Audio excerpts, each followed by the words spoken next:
Yo, it's your boy AO, host of Lakers for Life Live, a channel for fans by fans. And I know it's been a minute since I've done a live show, and a lot has happened in Lakerland, Lakers Nation. And I thought it'd be good on a Friday night to just break it all down. Lots of topics to talk about. Our latest surge, Luka Doncic's play, the synergy of the trio, you name it. You name it. We're going to break all of that down. When we start the show, um, go ahead and subscribe, do all of the good things. I'm real big on the comments. This is a safe space to talk Lakers ball. Like it or hate it, drop it a comment and debate it is my motto. So don't be shy. Drop your comments, drop your thoughts, drop your questions throughout the show. I'm gonna make sure I get to them, and we're gonna get it popping. But how are we feeling, Laker Nation? How are we feeling? What, 8-game win streak? 10 of our last 11, I believe. Beating good teams. That was a big point of contention throughout the season, is how the Lakers can't beat elite teams. And we're just peaking at the right time. We're just peaking at the right time. And I'm hoping this play continues. We got to continue to stack wins, get the job done. And Luka has just been dominant. He's been absolutely dominant. So the Lakers are surging. I think they're the hottest team in the NBA right now with the level of competition we've been playing. Everyone looked at our March schedule and was like, this is going to be a gauntlet. This is going to make or break this Lakers squad. This stretch that we're in right now is going to make or break this Lakers squad. And I agreed. I mean, I looked at that schedule, and when the way we were playing 2-3 weeks ago, I was like, oh boy, we're slipping down the standings. We got some high profile teams coming up in the West. How are we going to get through this stretch? Maybe we go 500 and can take advantage of, some of the games against the worst teams in the NBA towards the tail end of the schedule. But we have defied expectations and are just in synchrony. I mean, let's take a look. Let's start broad real quick. We kick this stretch off with a hard fought game against Denver, right? Down early to the Nuggets. We know how they are against us. Jamal Murray is having another GOAT type of game, right? But we continue to fight back in that game to a point where it came down to one possession. I mean, and we lost that game. And we know Marcus Smart came up big. He had some shots at the end that just didn't go down, right? And we were like, why are we resorting to Marcus Smart in the stretch? We were one possession deep, and the team fought. And I think that Denver game, even though it was a loss, we didn't want that. I think it set the tone for what we are seeing in this stretch. The biggest thing was the Lakers are getting blown out every time they play a 600 plus team, was the metric, right? Every time we play a 600 plus team, we're getting blown out. So when we gave Denver a game and we were competitive and we showed fight, we lost the game 120-113. Doncic only had 27. But I think it set the tone, because what happened? We get that win against the Pacers to follow up on a back-to-back, 128-117. Doncic exploded that game. 44 points, 9 rebounds, 5 assists. He was killing. So that allowed us to get a get back, recalibrate, and then we have this ridiculous stretch. Absolutely ridiculous. It starts with the New York Knicks. I was at that game. I was at Crypto. I was with my fam. My fam and I go to one game a year, and we go all out for it. The seats were fantastic. The energy was crazy. And we had an end-to-end dominating performance.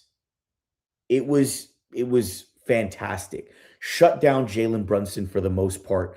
Luka Doncic has a big game, end-to-end victory, right? We haven't seen that. So I thought that was the most dominating game of the season for us against a good Knicks team that have been playing well. Then we get to Minnesota, beat the bricks off of them. 120-106, had a sluggish, and then Austin Reeves and Doncic, 30 points apiece, break that thing open in the second half. We see what the offensive prowess could be with those two, and why, the narrative of Austin Reeves being, that second in command in terms of pecking order and usage, why that made sense. And I thought that was the game that really broke out, the narrative of LeBron moving to that third slot, which I think is a huge pivot point, which we'll talk about. Really embracing that third role, letting Luka Doncic and Austin Reeves do their thing from a usage perspective, 1-2, letting the offense flow through them, and then LeBron reaping the benefits of what that does for our team. Vibes are up. Anthony Edwards doesn't have a good game that game. That's another superstar, right, in this league. Then, we get Chicago a couple days later. Doncic has his first 50 ball as a Laker. And he just had a ridiculous scoring output that game.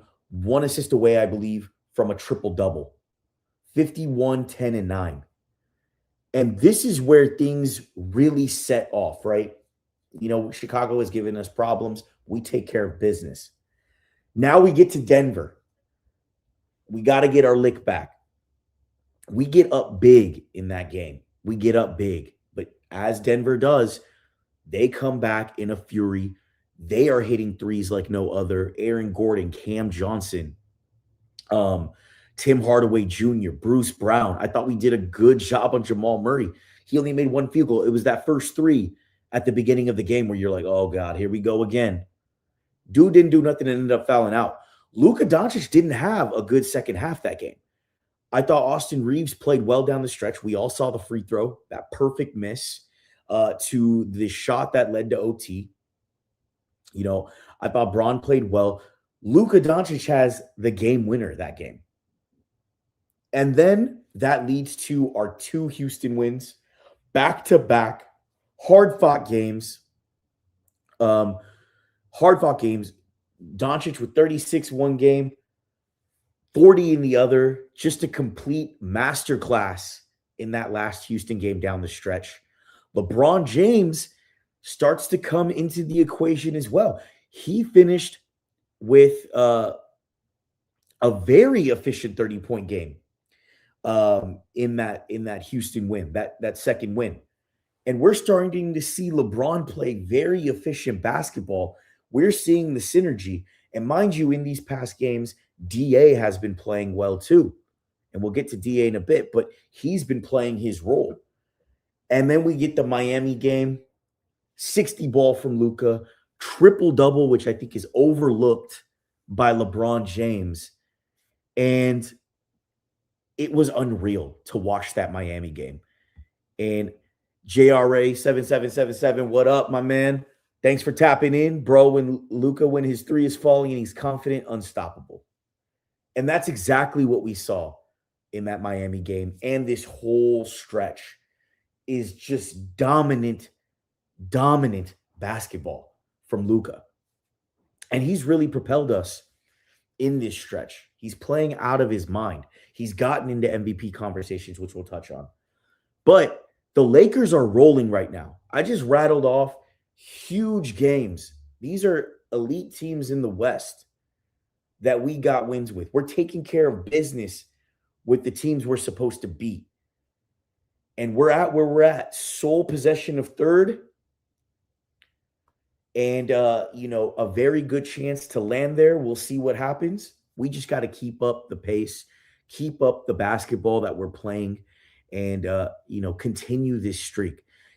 I will say it sucks that we haven't made up ground with San Antonio and OKC. They're playing out of their minds as well. but we focus on what we're doing. And we have shifted the narrative across the NBA of the Lakers can't beat good teams. Well, we just rattled off huge wins to prove that otherwise, right? And I think it's a huge turning point. I think it's a huge turning point for us, and we're putting the league on notice.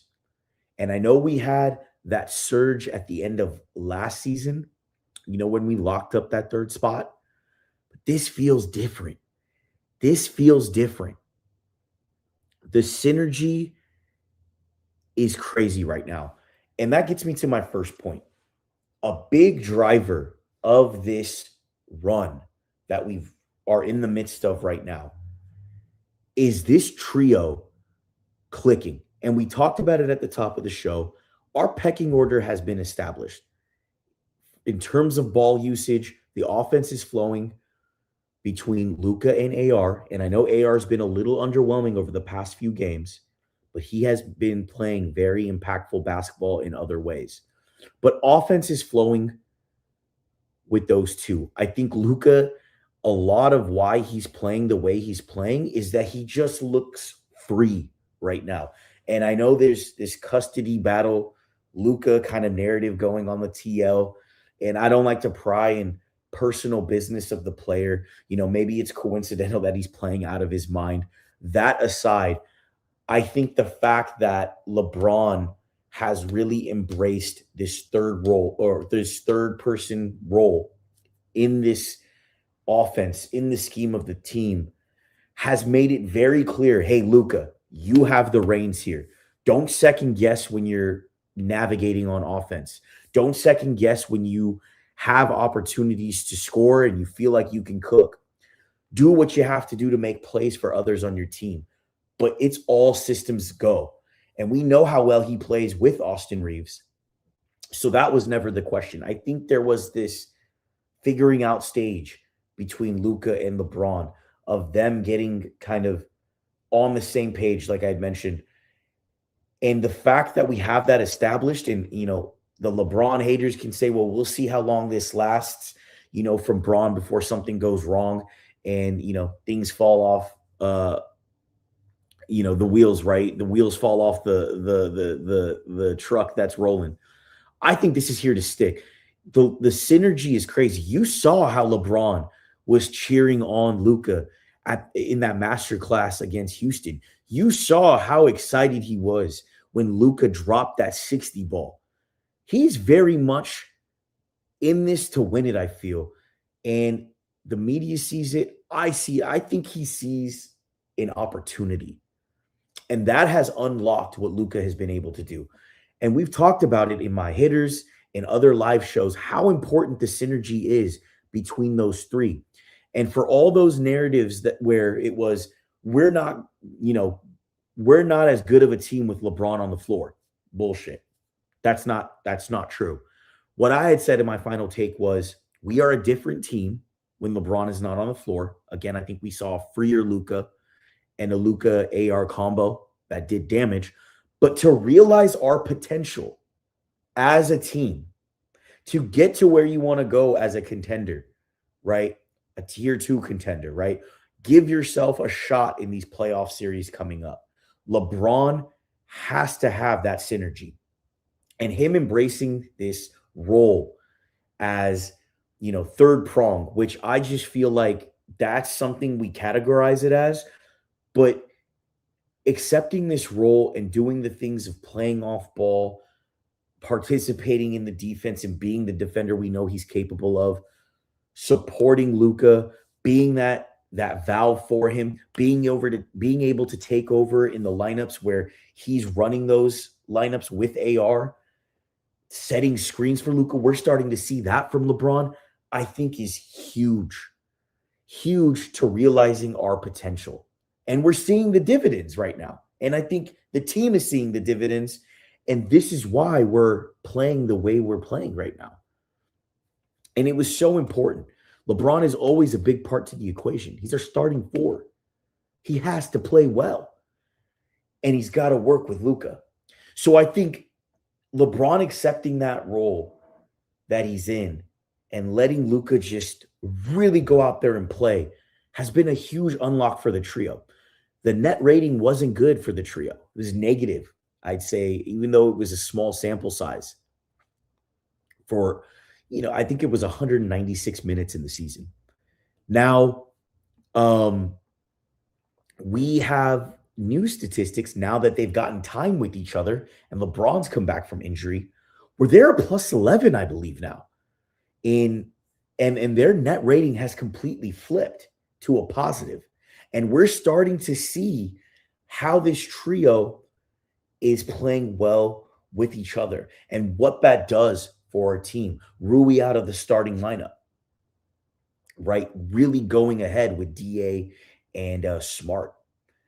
And that brings me to, why is this trio working? We see now the pecking order has been established. LeBron has accepted his role and sees what it does for the team. And we're reaping the benefits in terms of wins. He's playing some of the most efficient ball he has been playing all season. And life is a lot easier for him right now. He has spry in his step. We saw all those dunks and lobs against Houston as well, too. He's playing out of his mind as well. And what's the unlock of the trio? Yes, it's reps. They needed to have more reps with each other, and I'm glad they're having it in high stakes game, playoff level type games. I think Marcus Smart getting inserted into that starting lineup for good has unlocked that trio significantly. We knew how bad Rui was with LeBron and DA. It just wasn't working. And we know we were going to get less production from Rui moving him to the bench. But Marcus Smart has been this defensive culture changer for our team, even more so than what DFS was doing last year. I thought DFS, he was one of my favorite players on the team last year. I thought he made a huge difference. But Marcus Smart is a true POA defender. He's mucking up the game. He's getting his, hands on the rock, making it difficult for the other team's best players. And that energy has not only dispersed across the team, but he's become the perfect connector for that trio. And with Marcus Smart comes plays that we hate, plays where we go, why are you shooting the ball like that? But to be honest with you, since the post All-Star break, he has been shooting 37% from three. And it's been on some decent volume. He has a lot of confidence. I think he's starting to instill confidence in us when he takes threes down the stretch, and when he's shooting with that confidence, those threes are going to go in. He can make plays on the ball as a last resort when the ball swings at the end of possessions. He can play make, but that defensive intensity has complemented this trio so much. I mean, the other day, it was the Denver game, I believe. You saw LeBron James dive on the floor for that rebound. He had the scrapes on his knees. When have you ever seen that? When have you ever seen LeBron James do that? He even acknowledged that. But it's that type of energy, those plays on the margin, that can swing a game, which can swing an entire series. And I think that's a product of what Marcus Smart has given to this team. Luka is playing some of the best defense he has played relative to his career during this stretch. I think he's been great. He's been great defensively, even in isolation. He had 5 steals the last game, and I know steals aren't the biggest indicator of defense, but he's held his own. We know Reeves scraps. But when you have Marcus Smart in the equation, I wish we had 2 and another one off the bench. I guess that's Jake LaRavia. But he has been a huge catalyst in unlocking this trio. I'd love to know what the on-off numbers are between the trio when Marcus Smart is on versus off. I think that'd be pretty interesting. I got to go look that up. But I think he plays a huge part. I mean, y'all tell me what you think. Like it or hate it, drop a comment and debate it. The chat's open. If you got thoughts, drop them in. But I feel like Marcus Smart has been a huge unlock. So we talked about LeBron James has accepted his role. We have the pecking order established. Marcus Smart has been a defensive changer and culture changer for this team, which has optimized the trio, which is why the net rating has increased for this trio over the course of this stretch, which is huge, right? And is a direct reason why we are playing the basketball we are playing. And we've also seen, with all of this clicking now, the trio, Marcus Smart, us winning games. What does that do for the last piece of the starting lineup? DeAndre Ayton. It's either put up or shut up. And at this point now, when you see this success and you have the statistics, it is ridiculous on how well we play when DeAndre Ayton plays. And I know people shit on him. He has his flaws. He doesn't have motor. We've seen him be disengaged. But when he is engaged, he is a true X factor. When he shoots over 10 field goals, when he's rebounding the basketball, especially on the offensive end, when he is engaged, he is a difference maker for us. And I believe that game changer came in OT against the Denver Nuggets. I thought he had a bad game up until OT, but he really flipped the switch. JJ went back to him, instilled some confidence. We know JJ early part on was a confidence killer, but he went back to DA and DA had a great OT. Some huge shots, putbacks, and some great defense on Jokic. Can he play at that elite level for the remainder of the season into the playoffs? That's to be seen. But right now, he is on some good energy. And he did have a quote. He did have a quote where he did say, hey, I am what I am. I'm on a team that's getting after it. I'm the missing piece, and I got to catch up to the rest of the team. And if that mentality and quote has any legs or meat to it, that is the last unlock that you need to really get after it. To really get after it. If he understands his role, you're on a team with Luka Doncic, Austin Reeves, and LeBron James. Your job is simple. Finish plays when you get the ball at the rim. And we know he stumbles and bumbles that ball, which is annoying, but that's who he is.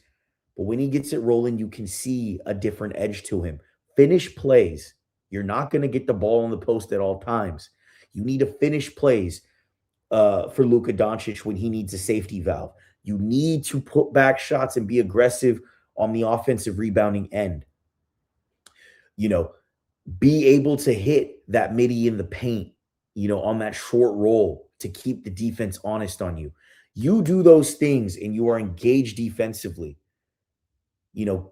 biting off that intensity Marcus Smart has and applying it to that backline defense to the best of your ability. That's when we are at our best. And, Draymond said it in his pod. Are they contenders? Maybe not. But with Luka Doncic and LeBron James and the Lakers realizing their potential, they are dangerous against any team. You can't put it past them to win a series. And DeAndre Ayton was that missing piece in getting his head on straight. And I'm really hoping that sustains through the rest of the season and into the playoffs because he is a big piece. He is a big piece. And that rounds out a very, very dangerous starting lineup. A very dangerous starting lineup, which is very different from what we had last year in the playoffs against Minnesota. So Marcus Smart has been a huge unlock. I think DA has been playing great basketball, and I hope that continues. And then it gets us to what's really the driver, and that's Luka Doncic. Yes, the synergy is becoming better with the trio, but individually, he is having a stupid run. I mean, I put a hitter up on all my socials, but in the last 8 games, He's been averaging 40.9 points, 8.9 rebounds, 7.4 assists, 2.4 steals, 1 block per game on 50% field goals, 42.2% on three on a high volume in 37 and a half minutes. Those are ridiculous, ridiculous numbers. I mean, a 60 ball, he's had a 51 ball, 9 assists, nine 3-pointers made, 31, 11, 11 against Minnesota, 35, 8, and 4 against the Knicks. We saw the masterclass he put on against Houston, where he just, what's crazy about Luka is the shots that he's making. I don't know if all the shots are going to be sustainable, but he's definitely in his bag to a point where you saw that shot against Davion Mitchell yesterday, where he just saw the shot go down. Luka's fading away out of bounds, hits that three from deep, and Davion just goes, "Are you kidding me? Are you kidding me?" And you're seeing that time and time again of every single game where the defender is just like, what am I supposed to do? This man is cooking. Teams want to go blitz him. He's elite at making opportunities for his teammates.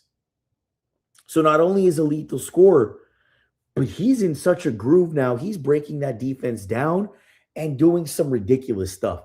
In the Houston game, down the stretch in the crunch time, behind the back, breaks down 2 defenders, throws up a lob, no look to Rui, and Rui flushes it home. Like, this is insane stuff that we're seeing individually from Luka. And I think, he's feeling himself. He's feeling free going back to that point. He understands what the assignment is. The camaraderie is built around Luka.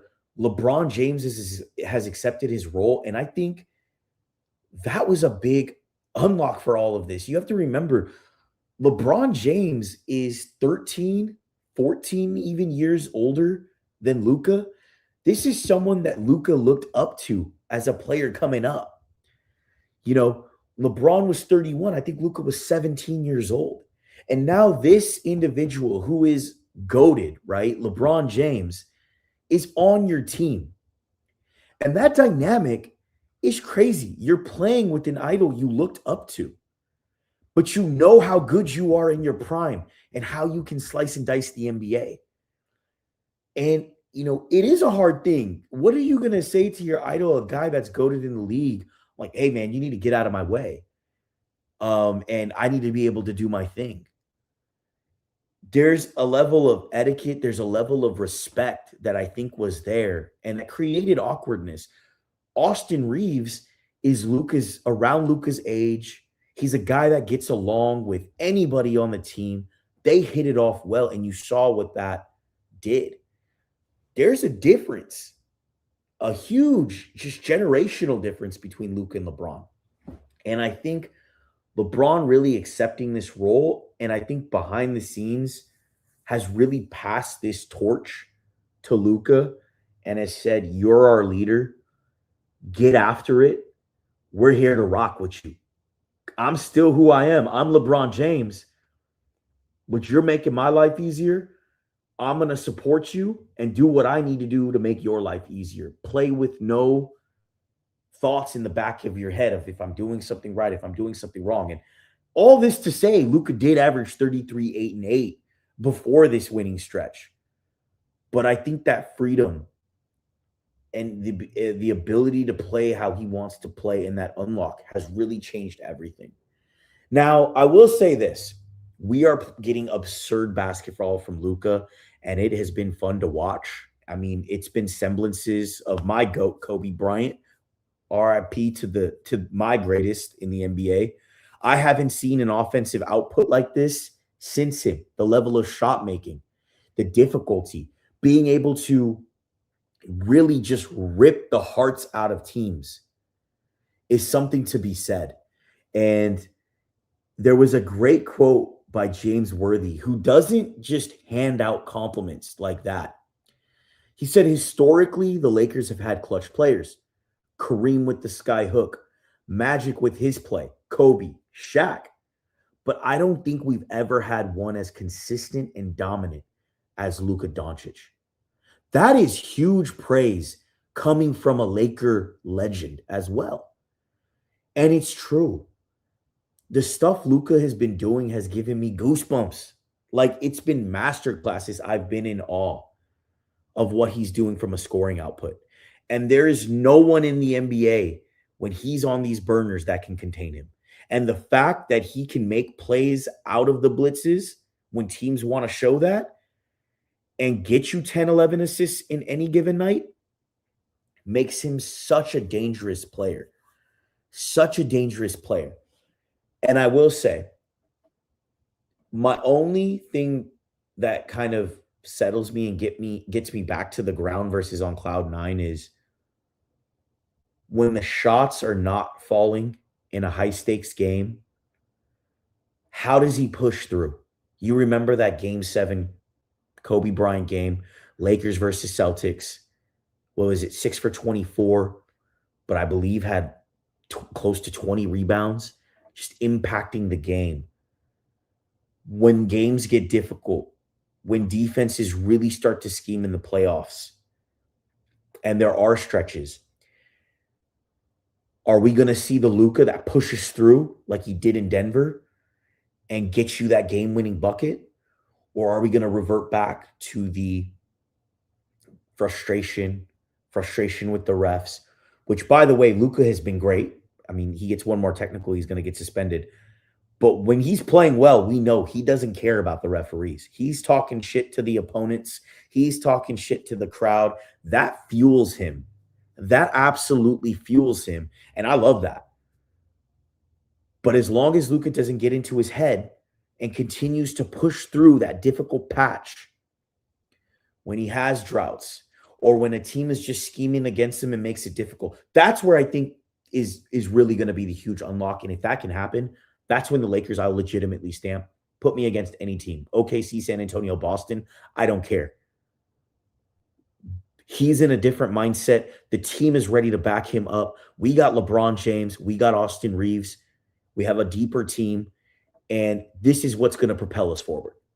And I think if we see that mindset shift, that leadership continue to elevate, I think that's going to be huge for this team. So I want to see that over the course of the rest of this season and as we get into the playoffs. But all that to be said, he is a serious MVP candidate in my book. And you saw Stephen A. Smith on ESPN today change his tune, apologized for not having Luka in his MVP conversations earlier on in the season. You see Wendy, old big jolly Wendy, saying it's been a pleasure and a joy to watch the Lakers, and what Luka's doing is insane. So the media is just getting hit to what Luka's been doing because, again, we've seen him do 33, 8, and 8 before this winning stretch. We've been floating around that third spot for quite a bit of time, and we had a lull in the season when we were playing good basketball. LeBron was coming back, injuries. We were trying to mesh the team. Austin was injured, right? And we had that difficult stretch where we were trying to just figure things out. But the media is getting on notice. And it's so crazy that it took a 60 ball against Miami for the media who has these voting privileges for these awards to notice Luka Doncic. And I just put a hitter out on YouTube and all socials on my take on why Luka should be highly considered for MVP. I think SGA, Wemby, all of them are up there. Hell, Jokic is even up there. He's one of my favorite players in the league, but we see Denver kind of slipping right now. But he should have always been considered as part of the MVP. It's sheer fact of his dominance on the offensive side of the ball. He's been the scoring leader in the NBA all season. And again, to that playmaking capability, the ball gravity he gets. Someone put a great post on X on the defensive ball gravity that Luka inherently gets from other teams is on another level than these other players. And then you mix that with the ability to give your opponent or your teammates good opportunities, good looks because of your gravity on offense. Huge. SGA is not playmaking like Luka Doncic. He's not. Wemby is not playmaking like Luka Doncic at all. Luka Doncic is an elite rebounder for his position. And the drawback is always Luka's not a two-way player. He sucks on defense. SGA plays defense. Wemby is obviously elite at defense, but I think that narrative is getting overblown. Luka has been a great defender this year. And yes, there have been games where he's been a cone, not engaged. But when it counts, he has done his thing on the defensive end. At least everything we can ask for relative to his potential on defense. He's never going to be an elite defender, but shit, an average to good defender, he's disrupting plays in the half court. He's getting his hands on the basketball. You know, the steals are up. I just read you off. He's averaging 2.5 a game and a block. The guy has been active. You even see him trying to take charges. And again, credit Marcus Smart for getting the team to really hone in on that. You're seeing a different Luka on the defensive side of the ball. So that narrative of him being just a shit defender, you don't get this net rating. You don't win the games we are winning if he is just a complete cone on defense. So I think that's overblown. Now, is it for a whole season? That's probably the drawback, and I'll give that side of the devil's advocate, right? But SGA has ridiculous amounts of defenders on OKC. You know, the Lakers don't have that. They have to really rally to have those bursts of defense, which has improved significantly to win games. But our identity is not a defensive team. OKC's got a bevy of 3-and-D players. Lou Dort and Caruso to be on top of it, right? So, yeah, SGA is a good defender for, you know, comparison across the NBA. But, man, you got a lot of people to help you with that. Tyler B, what's up, my man? I know you've been engaging with me on X. Nice to see you on here. Nuggets finished third, sixth, and second. The year's Joker won MVP. No reason Luka should be shut out of the MVP combo while we're third. And yeah, that continues with our point. We are in sole possession of third place. That's elite. In a Western Conference, that's very, very difficult, right? And I think if I have a pecking order right now, if Wemby is eligible, I can see the debate between Wemby and Luka. I still think SGA is after. I know he's been a darling child to the media, and I will give it. He hasn't played in fourth quarters, but doesn't that say something? SGA hasn't played in a bunch of fourth quarters because of that depth on the team. They have a good record with him not on the floor because of that depth. And at the end of the day, so you can say, oh, he's doing these averages in less time. He hasn't played in fourth quarters. His team is number one. But that same media has dog walked this Lakers team, saying they weren't capable or even potentially even in the mix to be contenders. So keep that narrative. We're winning now and things are clicking. But you said we were dog shit throughout the season. Fugazi. I mean, even Laker fans ourselves thought we were pretenders because we weren't realizing the potential we knew we had. And it just wasn't manifesting the way we wanted it to. So Laker Nation was frustrated with we were not hitting our potential we want to hit. Media was just writing us off. And at the end of the day, MVP is most valuable player to your team. And if you look at the situations with SGA, Wemby, who are elite players, I'm not taking anything away from them. You take Luka Doncic away from this team, we are nowhere to be found. Nowhere to be found. What he does for this team, what he unlocks, how the team plays off of him, what he's able to do in the clutch offensively, being able to have a player in droughts and lulls when Laravia's not hitting a three, Rui's not hitting a three, Austin's having a difficult time with some defenders, and having a guy that can gut out offense for you to keep it close until things get recalibrated again is huge. And how can you not say he's not a most valuable player? Wemby I will give because he is elite on both ends of the floor, defensively and offensively. And the San Antonio Spurs to me, are overplaying what I thought they were going to be. I didn't think they were going to be this elite. And they are a dominant second seed right now. But we saw games where Wemby was coming off the bench.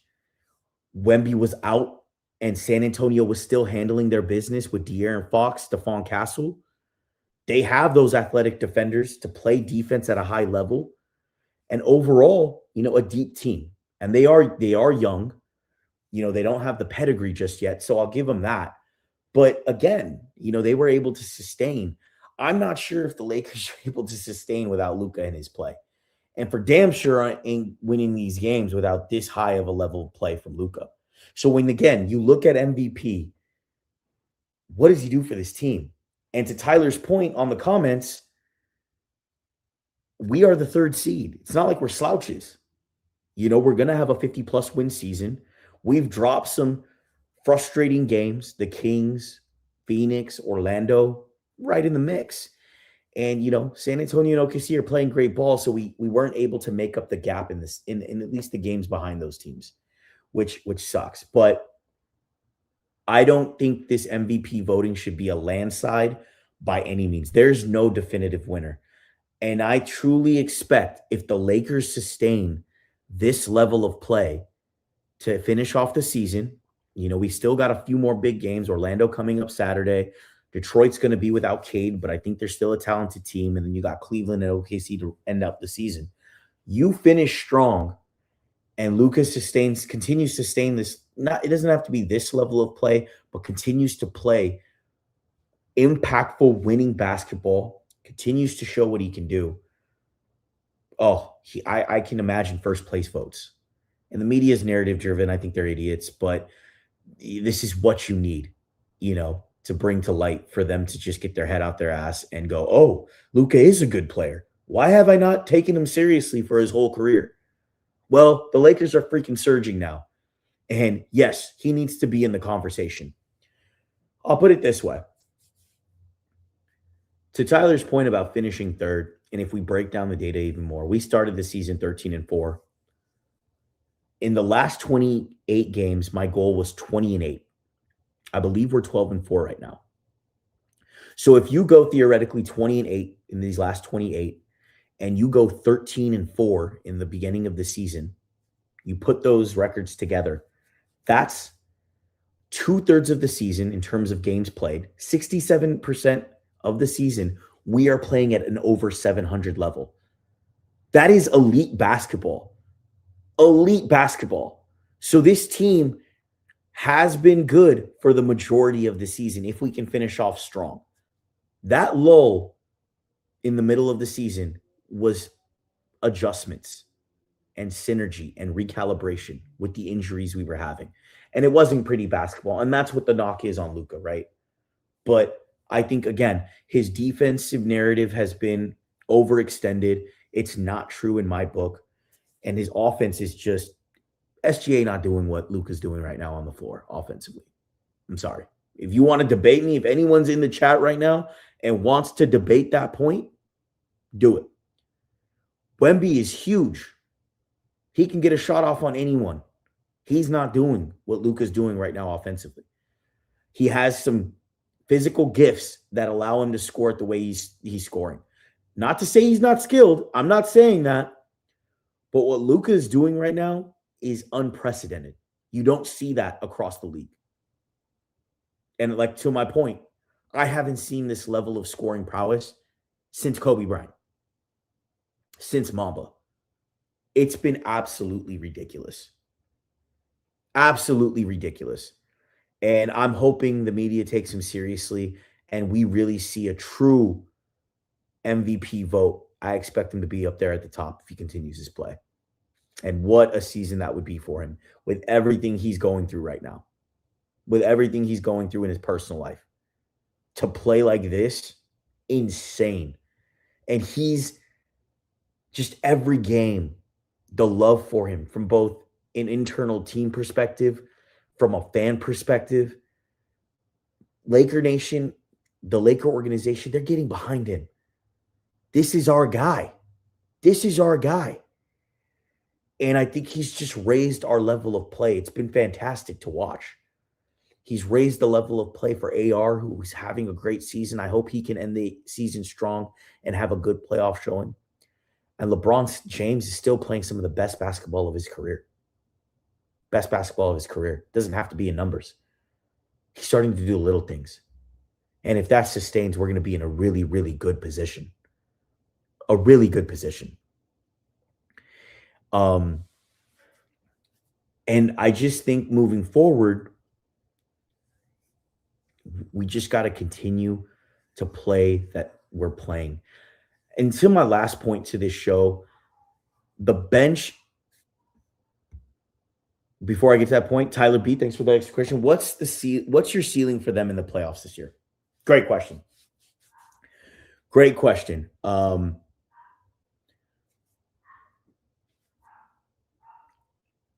Based on how the chips fall, I think there's a path to the Western Conference Finals. Ceiling, I can say, is my realistic ceiling is Western Conference Finals, but it's not going to be easy. I will say this. We need to get past that first round. We cannot have a showing like we did last year against Minnesota. And I think with the way the team's playing, the energy is different, the depth is different. Minnesota, Houston, obviously my ideal matchups. Denver, even though they're struggling, I always get PTSD against them. Even though with us having Luka in a series against them, it is very different. Luka's just a different beast than when we had the LeBron AD duo. So a floor is a first round. We got to get past that first round. And I hope we finish as the 3 seed. And hey, give me Denver, Houston, Minnesota, whomever. We got to get after it. No excuse. I think we're at a place where we can say, hey, we can beat those teams. And we've beat the bricks off of Minnesota this season. And I know Ant does this thing in the playoffs. They don't have Naw. Dante DiVincenzo can get after it. But if we see them, we need to beat them. Houston, we got a game plan for them. Denver, you've beaten them. That's going to be a scrappy one. But if, let's say you get a Denver and you can get past them, 3 is very important because I want to see San Antonio in the second round. Even though they're playing elite basketball, Tyler, they don't have the playoff pedigree. And I really want to test that. Luka has been in big moments. AR has been in big moments. LeBron James, I mean, come on. That pedigree is different, that experience. Marcus Smart has been in big moments. DA has been to the finals. With what people have said, we have experience on our end. Rui has played in big playoff games, right? And I think that's a big X factor in a series against San Antonio.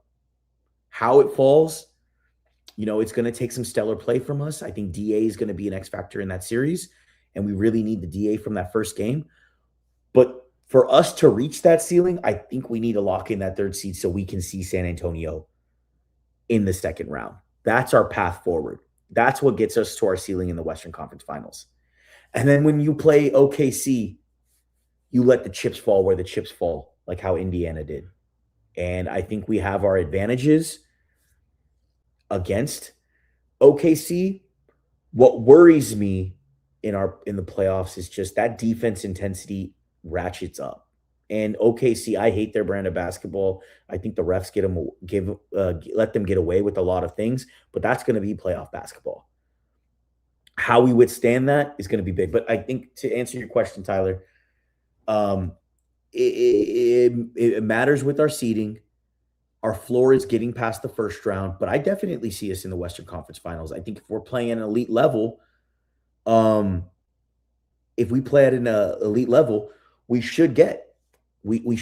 have a chance against San Antonio. And you say 100% agree they're capable of a Western Conference appearance. I can't deal with the 3rd first-round exit in a row.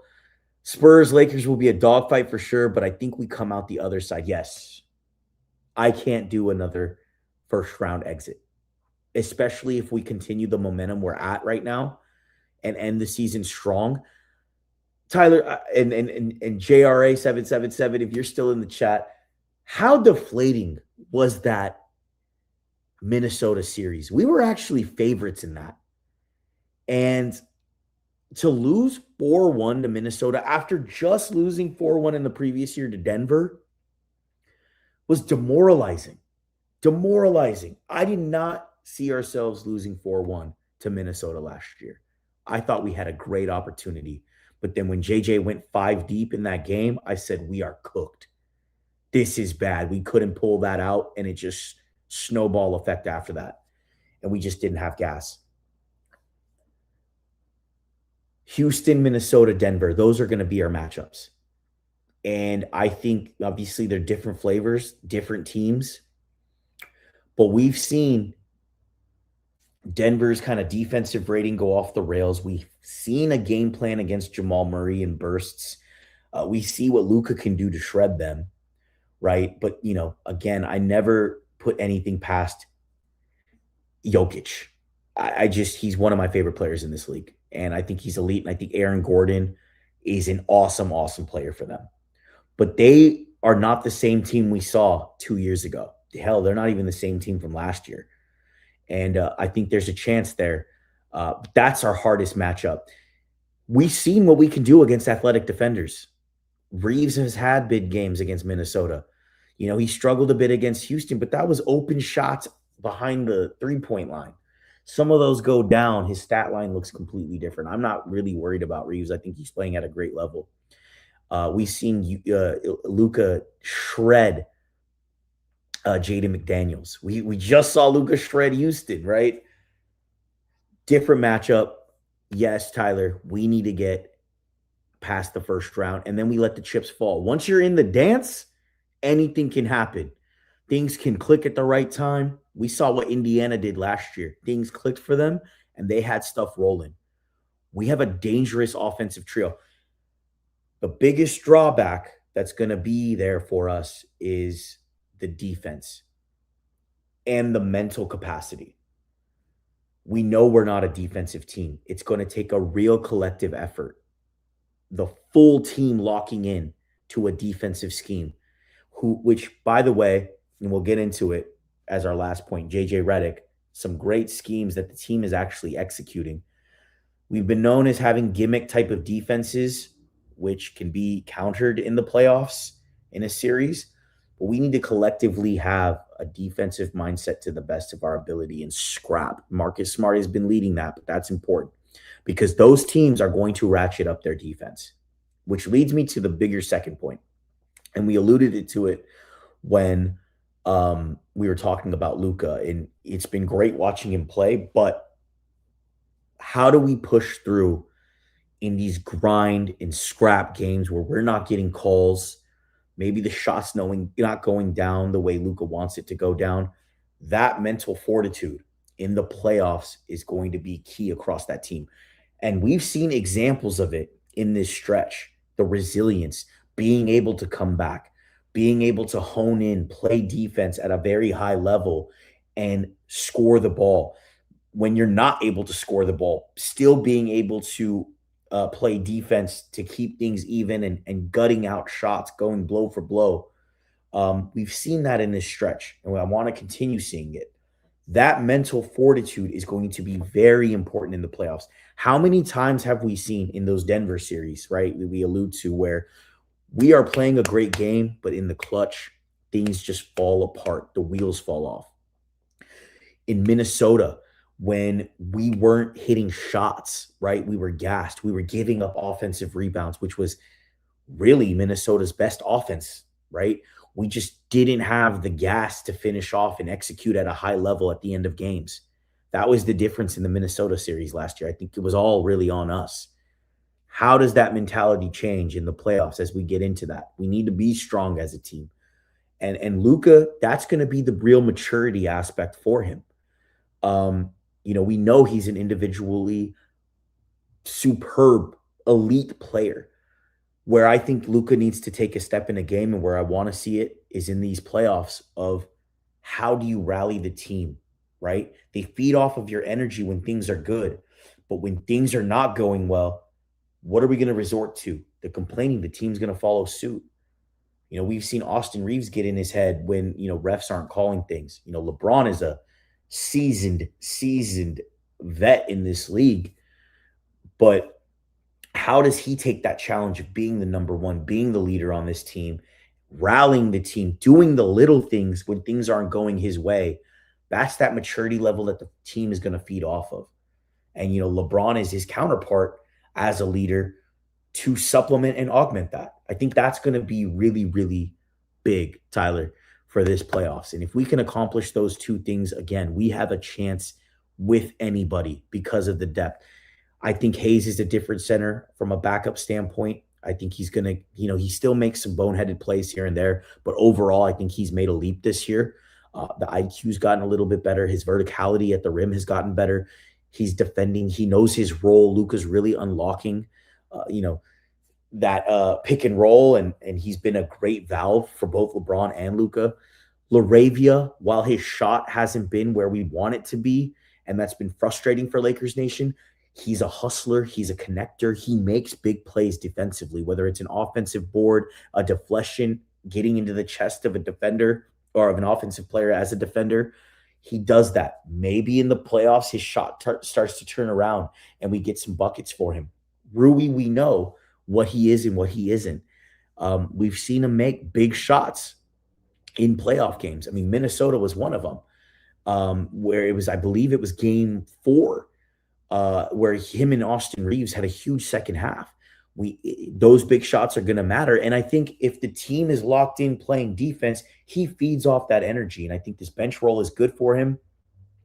Having Laravia as well to take on more of the POA type of stuff when we have those staggered lineups is better for him. And Luke Kennard, another savvy, high IQ player. He hasn't played well in the last 3 games or so. But that IQ for those 10 to 15 minutes, being able to make the right pass, knocking down that momentum shifting 3 from the corner in transition wide open. That type of stuff is what we did not have on our last year's roster. I know Vando's out of the rotation now. I can understand why with our team fully intact. But you still have him as a break the glass. You still have a Maxi Kleber who was playing good basketball until his back went out. I think he's a good player for this season too. So the mental fortitude and how this team comes together, I think, is big. DJ Roulette Pro, in Luka we trust. Yes, we do. And like we said, that mental fortitude and his leap in maturity is going to be something I'm going to be watching for in these playoffs. Shea on the beat. This team we have now is legit, so much better than last year. They will be scared of us. And that's exactly what we've been talking about. Teams are not looking at us the same way. We didn't have the depth that we had last year. And, DFS was our biggest culture changer. But, his shot was not falling in the playoffs at the level we needed to. And we saw the repercussions of that. Marcus Smart is a very different player from DFS. We've seen big scoring outbursts from Marcus Smart. We've seen ugly moments, but we've seen 20-point games from Marcus. High teens, knocking down threes, getting to the lane, finishing plays, right? That is different from what we've had. And he can make plays. He can, we don't want him as a primary option, but I think now with the trio intact, him being that valve, at the end of plays and having a good chance of him doing something, I think is great. And if that shot continues to fall from the 3-point end, 37%, I said, post All-Star break, huge unlock. We've seen him hit some big shots in this stretch. Big shots. I think he has a lot of confidence right now. And he's settling into where he needs to be. We didn't have this last year at all. We didn't have the connecting pieces off the bench, right? So much, much different. And I think we have a shot. We got a shot. Tyler B, again, Ayton is going to be key, man. This past week showed us if he's bought in, we could swing a game or series our way. He was big versus Denver and Houston late in those games. 100%. He is our X factor. And I know people don't want to believe that. People don't want to believe that. And I'm trying to look through my bookmarks on X because I saw it was Lakers Legacy. Shout out to them. They put out some good stuff. Um, when he plays well, the Lakers play differently. He has been our X factor. There's been a direct correlation in if Ayton plays well and does his job, is engaged, plays his role, the Lakers win those games. I think it was like 16-3 when DA attempts 10 or more field goals, or when he has a double-double. We had an absurd record. But to go back earlier in the show, Tyler, he had a great quote. And again, I'll repeat it, where essentially what he was alluding to was, I need to catch up to what's going on in that starting lineup between the trio and Marcus Smart. I'm that last piece. I need to get at their level, and I need to play to the best of my ability and be an effort guy. That's who I am. And it's a lot different from his Clint Capella quote, which kind of backfired a little bit in Houston on him. But since then, I mean, I think he's been playing great basketball, but he's not a guy that's going to get a bunch of post touches. He's going to be a guy when the opportunity's there, Luka's going to, dish the ball out to him, and then he's got to go make a play and use that touch at the rim to make baskets, and or he's got to finish plays. That's his job, hitting the offensive glass. When he does that, we are a different team. When he gets those putbacks, those are demoralizing. When he finishes those lob plays, when he can hold on to the ball and not stumble and bubble that ball, it is a direct impact to the team. And when he's got his head on straight, we are very, very dangerous. We've seen the backline defense improve when he's engaged, right? He's never going to be a shot blocker like Wemby or what AD was for us. But I think if we can realize what his potential is as a player, it does a lot for this roster. Because now you have Marcus Smart. You have a backline center that is engaged. LeBron James has the IQ. We've seen him turn up his defense in the playoffs. Luka's been playing better defensively. Austin Reeves scraps on that end.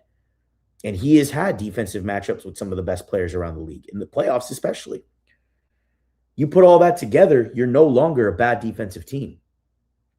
You're very much right in there. And we said we wanted to end 10, 15th in the league, top 15 in the league. That's exactly where we're at in this stretch.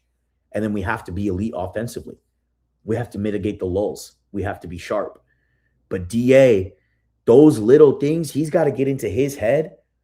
Those little things that may not always show up in this box score, or your box score may not look elite when it's 10 points, 10 rebounds, and 5 of those rebounds are offensive. That directly contributes to winning plays, and like you said, is going to swing a game or a series.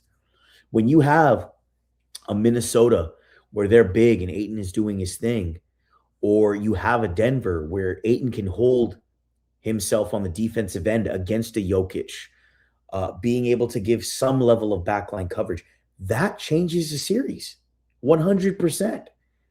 And now teams are going to have to worry about that activity on the offensive rebounding end. They're going to have to worry about when, okay, if we're going to decide to blitz Luka, we might be giving up a short roll to DeAndre Ayton. What do we do there? Because we know he can hit shots around the paint. And if we have to defend him, what does that do for that baseline running from a Rui or a LeBron? Right? It just makes us that much harder to guard on the offensive end when he's engaged. And it's the little things. Offensive rebounding, being a presence in the interior defensively, and just hitting those bunnies and those putbacks, and being that safety valve for Luka when he's trapped and he needs to get something off, throws you the lob. Be strong with the ball. He's going to be big. Marcus has been my favorite role player this year. Easily. Glue guy shows effort every night. Yes. I wish we had 3 of them. That is a player that I wish we had 3 of. Not JJ Redick when we said we needed 8 Gabe Vincents. And good riddance, Gabe Vincent. Gosh, that was a dark time. But no, Tyler, we've said it throughout the show. He is a culture changer defensively for us. We feed off of his energy.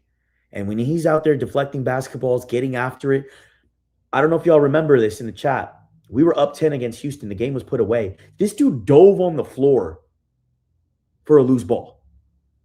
That's winning basketball. That's winning mentality. And I think he's instilled that mentality, and I think it's resonated and rubbed off on a Luka, on a DA, on the rest of the bench. And he has enough pedigree to rally a Luka, a LeBron, for sure, an Austin Reeves, right? He has that pedigree, like how Rondo had that pedigree in that 2020 run, right? Where he was playing great basketball, but he was someone that could set the culture for the team, and people are going to listen. And, it comes with the bad, but I will take his good any day for the bad. When he's Tyler, I'm sure you get frustrated when he's on a fast break and he pulls up from three, and I'm going, "What the f are you doing?" I hope that gets reined in. I, I think teams are going to scheme against him heavily in the playoffs, where they're going to bait us into him being that 7 seconds on the shot clock. He's available on the wing or up at the top of the key, and the Lakers have to pass the ball to him. What do we do then? What is the counter? I think that's an area where they're going to expose us um, in our offensive schemes. So I hope JJ is ready for that. We can't expect him to continue to shoot at such a high clip. He can make big plays to where you have to guard him, but in those big stretches, and we saw it backfire on us against Denver in that first in that game to start off this stretch. He had two big threes to close the gap, and he didn't knock it down. He was open, and that pass was there for a reason. Is he going to make the shot? Are we going to have a counter? What are we going to do differently? So that's not just we're settling, right? That's going to be a big thing that I watch for. But overall, yes, love Marcus Smart. Hope we can retain him. We'll see, but I agree. He had some of those pull-up threes yesterday, but he's not a negative on the floor, so I let it slide. Yeah, and it's the good that comes with the bad. Just something to look out for. When we get into those offensive lulls, which we have seen in some of these games, he can't be the player that we just settle in on and make a play. And I hope he can hone in some of that decision making in the playoffs, because some of that shit is egregious. And we know when you when you take a bad shot or you turn the ball over, a team like OKC, a team like Denver, they're going to make you pay. And a bad shot in transition is pretty much a turnover. And that could be a difference between a 5-point switch, 6-point switch, and the game looks completely different. So, keep putting up the shots. Don't lose the confidence. Time and place. That's it. And he's a veteran. He's savvy. I don't expect him to just, play out of control, especially in a high stakes game like that. Because to kind of get to the tail end of this show, the last big bit to it that we've been talking about, and what's going to continue to make this stretch the way it is and have us really be dangerous in the playoffs, is having control on the offensive end and not turning the ball over. That's probably our best defense right now. If you can get defensive in bursts collectively, great, but turning the ball over is where we get into some really, really bad play. When the offense stagnates, we're settling for either bad shots, bad takes from three, right?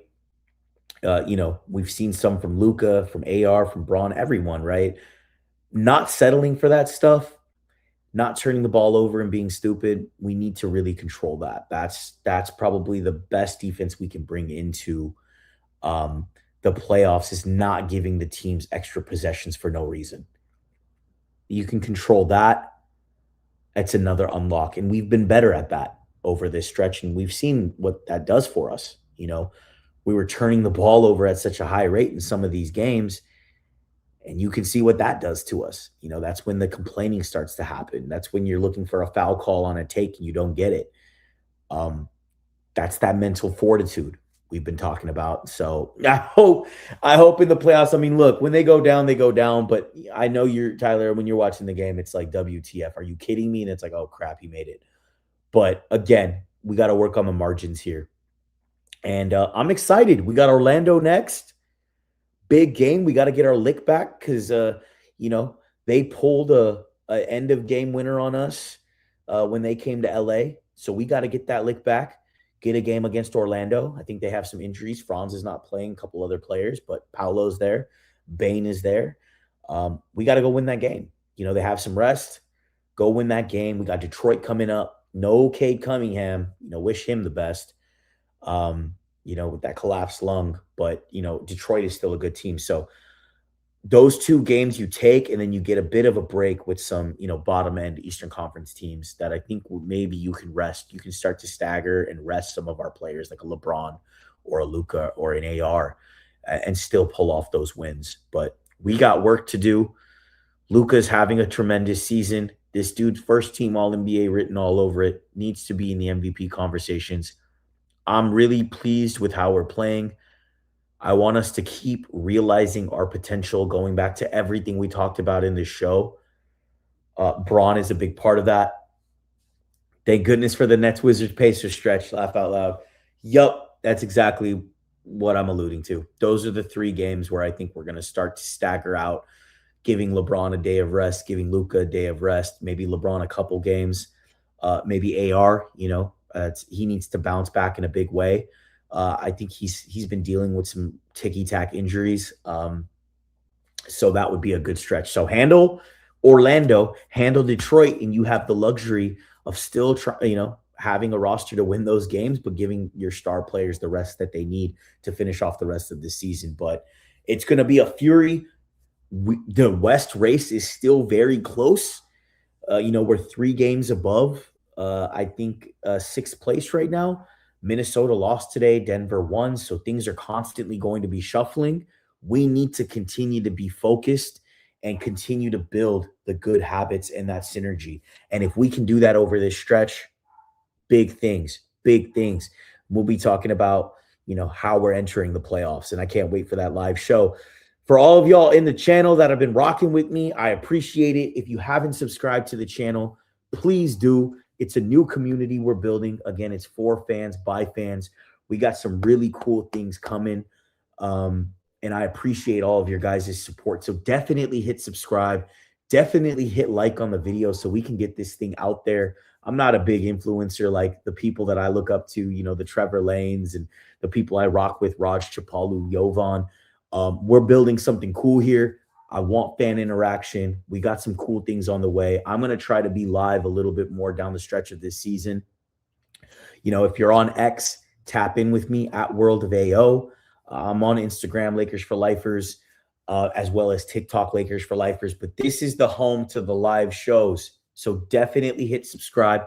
Keep tapping in with me. And during games, rock with me. I respond to everything on my social media channels. I love having conversation. I don't get offended if you completely disagree with my take. That's what makes this community so beautiful. Tell me when I'm off base and we'll talk about it. But Tyler, I appreciate all the activity in here. Keep rocking. Stay tapped in. Laker Nation, let's keep rocking. Let's keep getting these bangers. We got this. I'll see y'all for the next live. Tap in with me. Peace.